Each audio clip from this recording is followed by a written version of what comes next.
You're watching Quays News. I'm Claudia Lamanska. Coming up on today's show. I'll be speaking to Councillor Nigel Murphy on new plans for a public space protection order in the city centre of Manchester.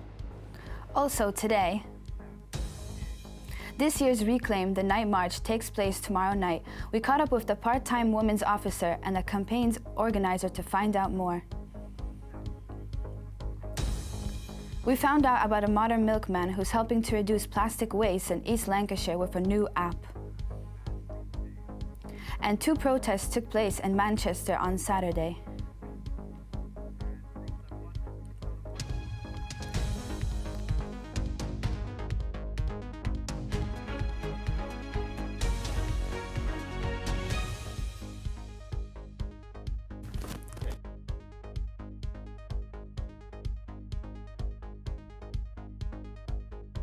The City Council found themselves in hot water after the launch of a new proposal was criticised as being against rough sleepers. William Vincent reports. Piccadilly Gardens, just one of the places this proposal will affect if successfully implemented. The Public Space Protection Order consultation that launched last week is inviting the public to have their say. The proposal wants to target specific antisocial behaviours, from drinking alcohol in non-licensed public spaces to failure in disposing of commercial waste. However, some have criticised the scheme as targeting rough sleepers, as the plan also proposes prohibitions on intimidating begging and obstructing building entrances and exits. Councillor Nigel Murphy has been quick in responding to critics, saying there is no ban on rough sleeping, begging or tents. Read what's actually out for consultation. It's certainly not anti-rough sleeping, it's anti some of the behaviours that some people may portray with rough sleepers, but we're there to actually help and offer support to rough sleepers. We've had quite a good response already, and people are generally in favour of what we're proposing. They've talked a long time about some of these behaviours in the city centre that's not acceptable, and we want to hear what they think of it. Rough sleeping has been a prominent issue in Manchester. Just last Sunday morning, a man was found dead in the doorway of Debenhams in Piccadilly Gardens. We showed members of the public what the proposal will prohibit and asked them if they thought it was anti-rough sleeping. No, I wouldn't necessarily say it was anti-homeless or anything like that. What we need to do is put more money into charities, that kind of thing, and give these homeless people a home, provide them with shelter of some sort of way. Looking at the different points on it, some of them that's maybe what you attribute to the rough sleepers, maybe intentionally or unintentionally, like especially, so for example, like aggressive or intimidating begging. I mean, maybe to some people it might come across as aggressive. People can submit their views on the Manchester Council website before the 8th of April, and it is the hope that the homeless aren't pushed out of the picture. This is William Vincent, Quays News. This year's Reclaim the Night March is happening tomorrow night. Josie Klein went to a banner-making session to find out why this campaign is so important. I want to be able to feel safe when I walk home at night. I feel like it's still a big issue. It's time we stand up for it. It's empowering. I personally still feel unsafe walking around the student areas of Manchester by myself. So this is a great opportunity for me to join together with my fellow sisters and really reclaim the night. These women are making banners to carry with them while they march through Manchester to campaign for safer streets. The annual march protests against violence towards women and demands more provisions to help women feel safer walking alone at night. I think it's just a matter of making sure that women feel heard, that survivors feel heard, and that their experiences are validated. I think, it's time to say enough is enough.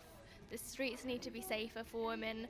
Society needs to be safer for women, and people need to start listening when we speak up, and I think that's what Reclaim the Night is all about.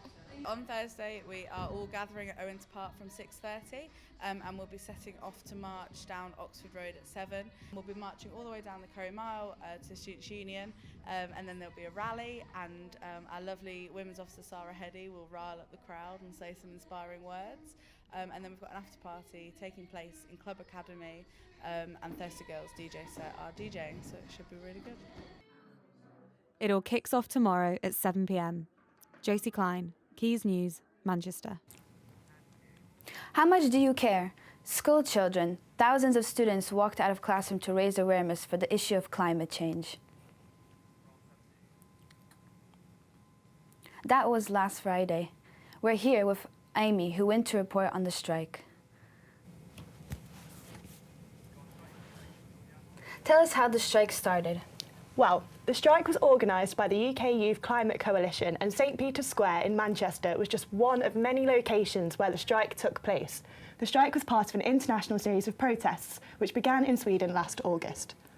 What were the strikers hoping to achieve? The strikers have 4 key demands. 1 was that the government should declare a climate emergency. 2 was that the government should inform the public about the seriousness of the situation, that the national curriculum should be reformed to include the ecological crisis, and finally, to lower the voting age to 16. Now let's hear from some of the strikers.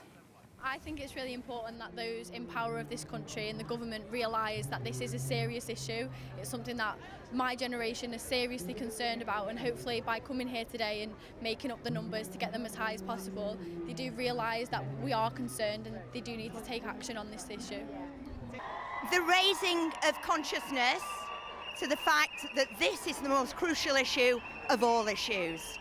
Without water, without food, without a healthy biodiversity, none of the other dreams we all have are worth anything. This really is the most serious issue, and we need everything thrown at it if we are to have a chance of tackling it.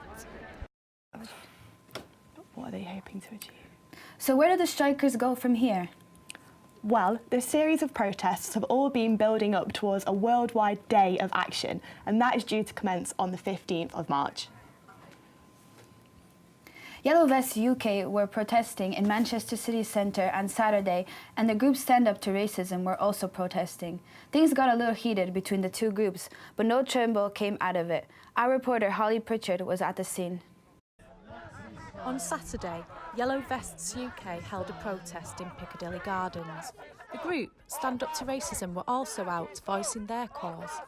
Both got caught up in what appeared to be a confrontation between the left and the right. So I'm here today because I want to show that we, the anti-racists, are the majority in Britain, and that black and white people stand together in solidarity against their message of hate and division. And I think it's really important that we do that, because we can't afford to be the silent majority. I don't think we should give the space to them to build and spread their message of hate. You speak to a lot of people with a lot of different causes, but every cause is caused by the establishment, and that's what we're standing up to. We're sick of the establishment not taking working class people's voices, and that's it. They have one ideology. They are known people, they're known far right, they are here to cause as much violence as problem and divide the working class.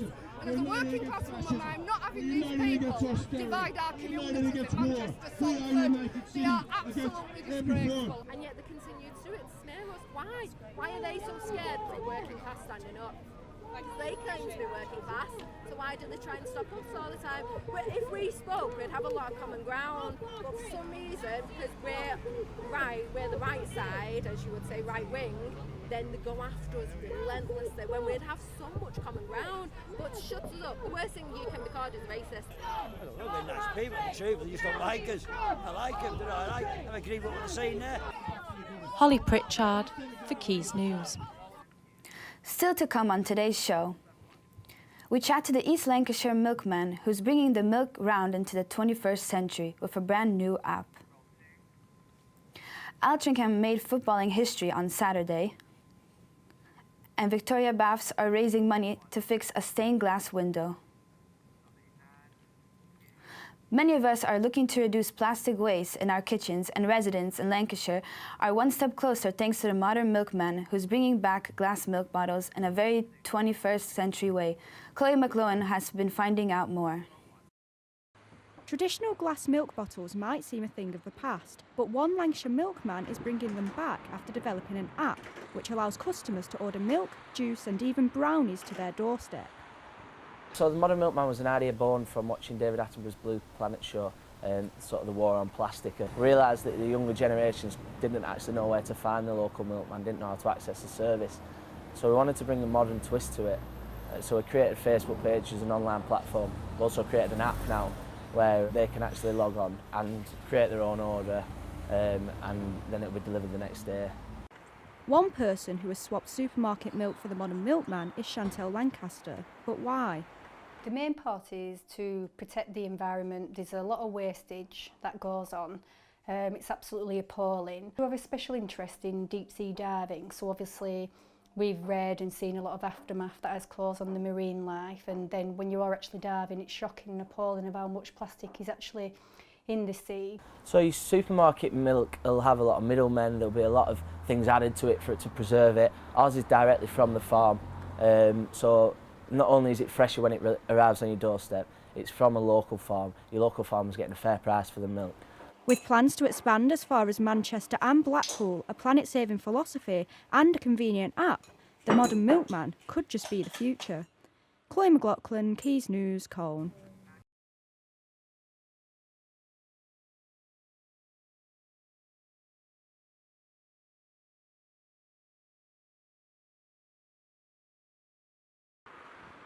A portal into the past. Since closing as swimming pools in 1993, Victoria Baths has been used for filming programmes such as Peaky Blinders and Cold Feet. Now, fundraisers have a small window of opportunity to fix some of the stained glass. It's really important that those windows are repaired quite urgently because at the moment they're full of holes, covered in chicken wire, and they're not weather tight. We've got a number of friends and supporters that have been with us right since the baths closed in '93.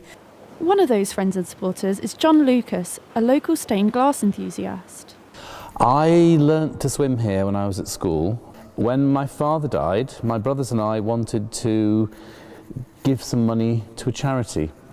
So we paid for one of the large windows in the Garda Pool Hall to be restored. The ultimate vision is to have a swimming pool back in action so that people can come swimming here in a really beautiful historic environment, and it's the sort of building that when you come in, you know, people actually say, wow. So far, the Amazing Glazing crowdfunder has raised just over £3,500, with 13 days left to go. Anna Michaud for Quays News. A Bolton church has received a lottery grant this week to restore its church bell tower, which was built over 140 years ago. Tim O'Halloran has been finding out more. This church tower has stood for over a century, and it's starting to show it. On many occasions we've had steeplejacks up there to take the growth off and try and treat it with herbicide, but it just doesn't work. It just comes back. And one of the problems is all the invasive species that people plant in the gardens, and seeds get blown in and you get the growth. It was suggested that we fence it off because it is dangerous. This church has been in a state of disrepair for some time, but thanks to the efforts of the community and one man in particular, it's well on its way to now becoming a historic landmark. Bob Latham's efforts to secure lottery funding of over £70,000 will go almost 80% of the way to restoring the tower, with more fundraising planned soon. Probably about £10,000 more to raise. Yeah. And we're just hoping that that comes in by events at the church and public subscription. The church has been given Grade 2 star listing, which puts it in the top 8% of listed buildings in England.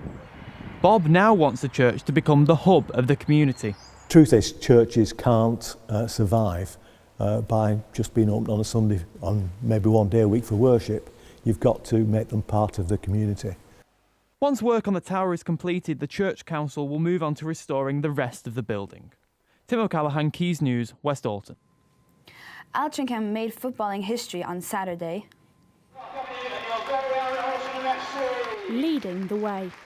Altrincham made footballing history on Saturday afternoon, stepping out in support of tackling homophobia in football. Aiming to address the issue head-on, Altrincham Football Club designed their own kit using the colours of the LGBT flag.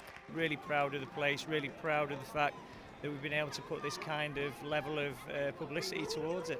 Any other players excited to wear the kit today? Yeah, they certainly are. I mean, this is all new to them, isn't it? All the cameras, all the publicity. So I think for the cause, they're absolutely ecstatic. Football hasn't, traditionally been associated with being inclusive about homophobia. So it's a great day that a little club is doing this.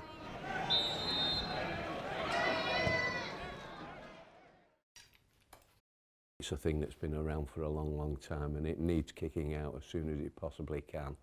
The message is on the front of the shirt, and that's what the day is about, really. It's just to show people what we're about in football, and it's the first for the club, so it's brilliant.